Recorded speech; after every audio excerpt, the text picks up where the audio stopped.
नमस्कार साथियों आज हम डिस्कस करने वाले हैं वांट हाफ का तनु विलयन का सिद्धांत। अपनों ने वांट हाफ गुणांक भी पढ़ा था, तो वांट हाफ गुणांक और वांट हाफ का तनु विलयन का सिद्धांत दोनों अलग अलग चीज़ें हैं, अलग अलग बात करते हैं दोनों जगह। वांट हाफ गुणांक में अपनों ने क्या बात करी थी कि जो विद्युत अपघट्य पदार्थ होते हैं, विद्युत अपघट्य पदार्थ जो आयनों में वियोजित हो जाते हैं उनको विद्युत अपघट्य पदार्थ कहते हैं। तो विद्युत अपघट्य जो पदार्थ होते हैं उनके परासरण दाब, हिमांक में अवनमन, क्वथनांक में उन्नयन, वाष्प दाब का अपेक्षिक अवनमन विद्युत अनपघट्य पदार्थों की अपेक्षा अधिक होता है। ये अपनों ने पढ़ा था वांट हाफ गुणांक में। आज हम डिस्कस करने जा रहे हैं वांट हाफ का तनु विलयन का सिद्धांत। या यहाँ पर ऐसा भी बन सकता है क्वेश्चन कि सिद्ध कीजिए कि परासरण दाब एक अणुसंख्यक गुणधर्म है, तो उसमें भी यही चीज़ें लिखनी है कि सिद्ध कीजिए कि परासरण दाब एक अणुसंख्यक गुणधर्म है। उसमें जो चीज़ें यहाँ पे बताई जाएगी वो कि वही आपको आंसर लिख के आना है। तो मैंने जो है इस यूनिट के लगभग 16-17 वीडियो बन चुके हैं, लगभग ये फिनिश हो गया है। ये आज लास्ट टॉपिक है। इसके बाद हम डिस्कस करेंगे इलेक्ट्रोकेमिस्ट्री, डिस्कस करेंगे कल से। तो आज ये टॉपिक कंप्लीट हो जाएगा। उसके बाद में इलेक्ट्रोकेमिस्ट्री सिस्टमेटिक पढ़ेंगे, इलेक्ट्रोकेमिस्ट्री केमिकल काइनेटिक्स से पढ़ेंगे। उसके बाद में अपन हो सकेगा तो ऑर्गेनिक केमिस्ट्री पढ़ेंगे पूरी ढंग से। तो ऑर्गेनिक केमिस्ट्री की 1-2 यूनिट पढ़ेंगे, फिर इनऑर्गेनिक केमिस्ट्री, ऐसे करके आपका जो है सिलेबस लगभग दिसंबर से पहले एंड कर देंगे। कोई दिक्कत नहीं आएगी, सिलेबस तो 100% आपका पूरा हो जाएगा। तो हम बात कर रहे हैं वांट हाफ का तनु विलयन का सिद्धांत। तो ये क्या कह रहा है कि पदार्थ की गैसीय अवस्था और तनु विलयन की अवस्था में काफ़ी समानता होती है। एक जगह अपन मान लें कि कोई पदार्थ गैसीय अवस्था में है, गैसीय अवस्था, और यदि हम मान लें कि तनु विलयन की अवस्था।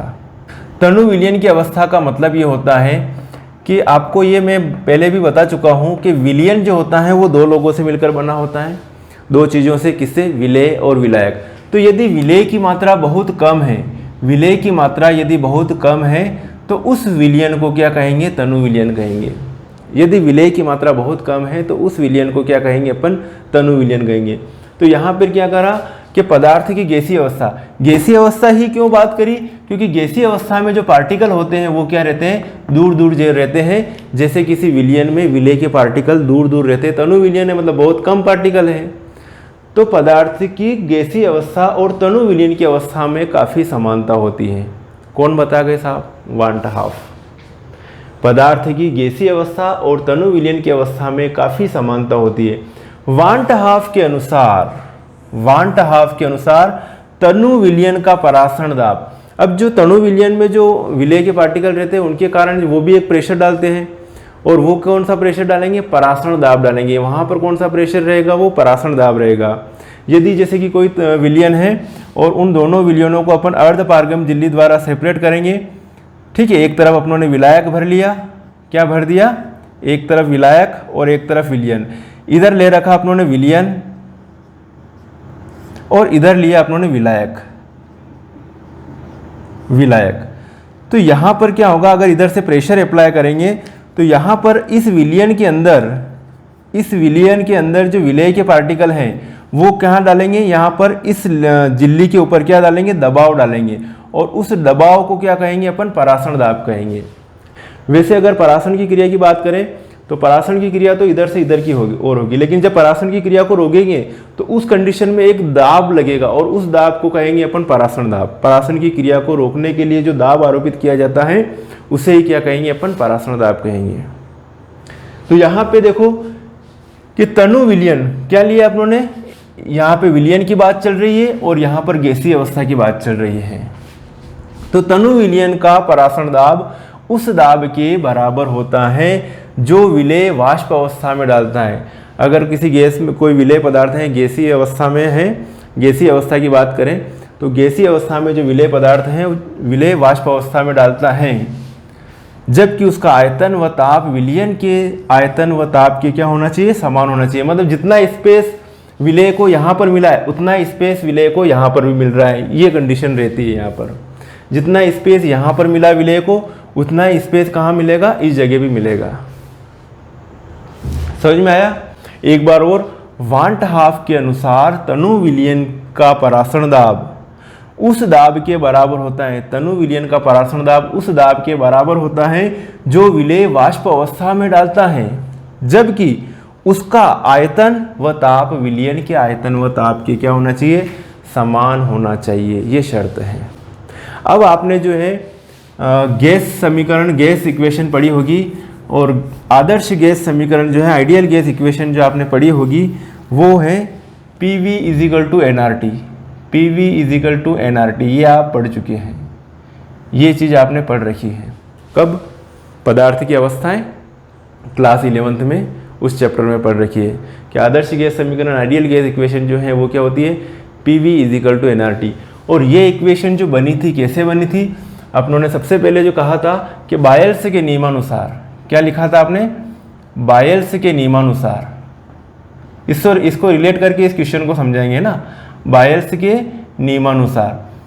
भैया क्या लिखा था अपनों ने बायल्स के नियमानुसार?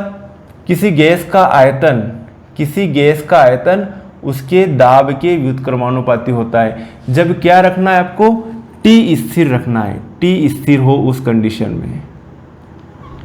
समझ में आया? फिर बात करी थी अपनों ने चार्ल्स का नियम। चार्ल्स का नियम, उसमें क्या बात करी थी चार्ल्स के नियम में अपनों ने, कि किसी गैस का आयतन उसके ताप के समानुपाती होता है। यहाँ पर स्थिर क्या रखना, P स्थिर रखना, यहाँ पे क्या रहेगा, P स्थिर रहेगा। और फिर आया था अवोगाद्रो का नियम। अवोगाद्रो का नियम क्या था? अवोगाद्रो का नियम, किसी गैस का आयतन उसके मोलों की संख्या के समानुपाती होता है, जितने मोल होंगे उतना ही उसका आयतन होगा। और किस कंडीशन में आयतन को V प्रोपोर्शनल n माना है, जब P व T, ताप व दाब दोनों ही क्या हो, स्थिर हो, उस कंडीशन में। ये अपनों ने आइडियल गैस इक्वेशन, अगर इन तीनों को मिला दें, 1, 2 और 3, इन तीनों को मिला दें तो अपनों ने समीकरण 1, 2 व 3 से, समीकरण 1, 2 व 3 से क्या लिखेंगे अपन, V प्रोपोर्शनली n, और क्या लिखूं मैं, T/P, या ये लिख सकते हैं V = RnT/P, या इसको ऐसे लिख सकता हूं PV, ये P इधर आ जाएगा तो PV = nRT। और ये अपनों ने क्या देखा था, आइडियल गैस इक्वेशन देखी थी, ये तो थी आइडियल गैस के लिए। अब यहाँ पर अपने को बात करनी है विलियन के लिए। तो विलियन के लिए भी ये की ही बात करेंगे कि जो विलियन की कंडीशन में है, तो यहाँ पर बायल्स के नियमानुसार V प्रोपोर्शनल, यहाँ पे जो दाब, जो गैस की बात चल रही है, गैसीय अवस्था में विलेय का दाब है। अब किसकी बात करेंगे, विलियन की अवस्था में जो विलेय के पार्टिकल द्वारा आरोपित दाब, उसकी बात करेंगे। तो यहाँ पर परासरण दाब के लिए किसका यूज करते हैं, पाई क्या होता है, परासरण दाब। तो आपको कुछ भी नहीं करना, हर जगह आपको जो है, जो P लिख रखा उसकी जगह क्या कर दो, आप पाई कर दो। तो बायल्स के नियमानुसार क्या लिखोगे, V प्रोपोर्शनल 1/पाई, परासरण दाब जो होता है उसके आयतन के क्या होगा, व्युत्क्रमानुपाती होगा। जैसे जैसे वॉल्यूम बढ़ेगा, तनुता बढ़ेगी, परासरण दाब भी क्या होता जाएगा, कम होता जाएगा। ऐसे ही V प्रोपोर्शनली क्या लिखा, T। अब यहाँ पर अपन ऐसे लिख दे, अपन इसको ध्यान से उतार लेना, इसको यहाँ पर ये चीज़ तो मैंने गैस इक्वेशन को रिलेट करके लिखी, तो आप ये चीज़ लिखने के बाद फिर ये लिखना कि बायल्स के नियमानुसार क्या होता है, V प्रोपोर्शनल 1/पाई, जब क्या हो, T स्थिर हो। और चार्ल्स के नियमानुसार V प्रोपोर्शनली क्या होगा, T, जब क्या हो, पाई स्थिर हो, दाब स्थिर हो। ठीक है। अब इस दोनों को मिलाकर लिखने पर, दोनों समीकरण को मिलाकर लिखने पर, समीकरण 1 और 2, मतलब दोनों समीकरण को मिलाकर लिखने पर, क्या लिखेंगे अपन, V प्रोपोर्शनली, क्या लिखूं, V प्रोपोर्शनली T/पाई, पाई V = RT, ऐसे भी लिख सकते हैं, पाई V बराबर क्या लिख सकते हैं, RT, पाई V = RT, जहां R क्या होगा, जहाँ आर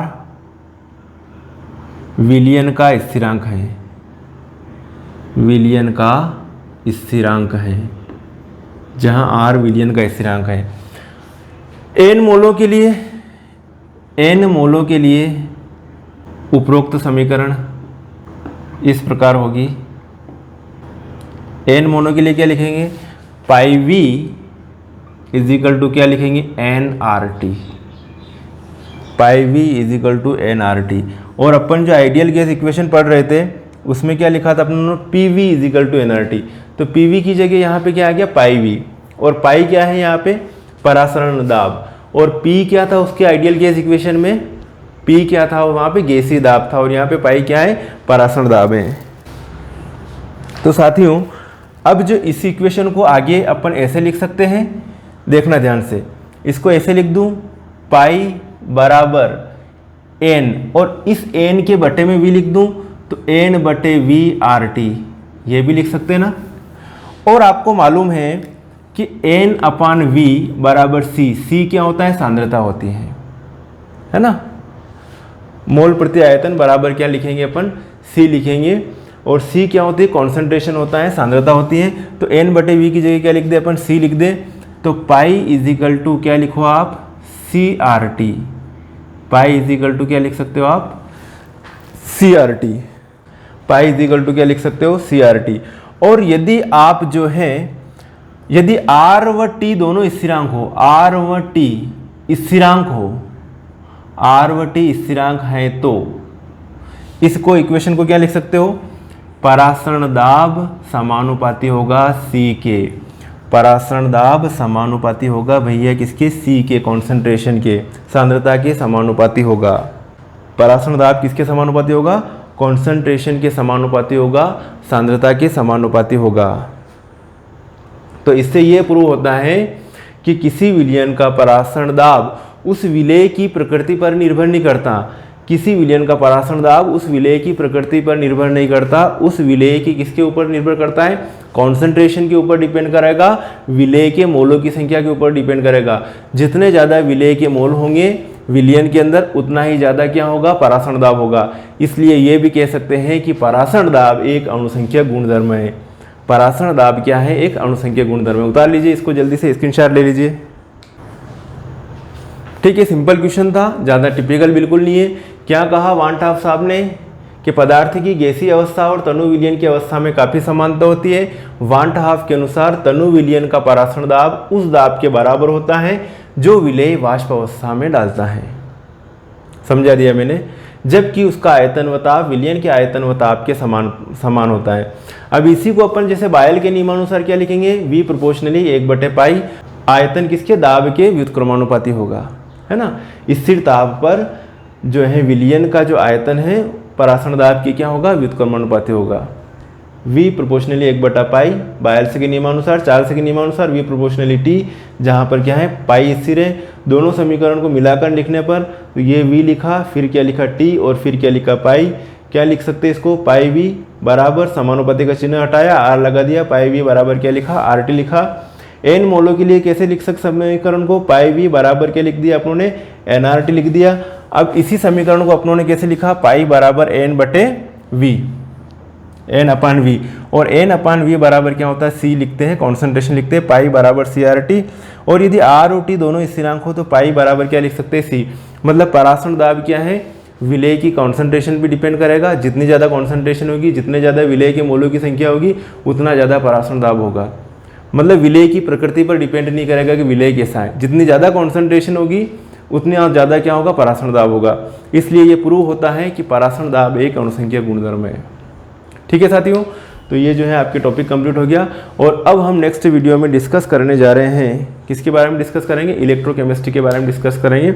और शुरुआत से पढ़ना, lecture to lecture play list उठा के देखना, और प्ले लिस्ट से अगर आप पढ़ोगे तो बहुत ज़्यादा बेनिफिट मिलेगा, क्योंकि प्ले लिस्ट से उठा के देखोगे तो लेक्चर टू लेक्चर देखोगे तो सारे टॉपिक आप रिलेटेड करते जाओगे, सारे टॉपिक आपको समझ में आते जाएगा। ऐसा नहीं कि एक टॉपिक यहाँ से पढ़ा, एक टॉपिक यहाँ से पढ़ा, एक टॉपिक वहाँ से पढ़ा, तो फिर समझ में नहीं आने वाला। ठीक है, तो सिस्टमेटिक पढ़िए और अच्छे से मेहनत करिए। ठीक है साथियों, मिलते हैं फिर नेक्स्ट वीडियो में, तब तक के लिए बाय और thank you so much for watching.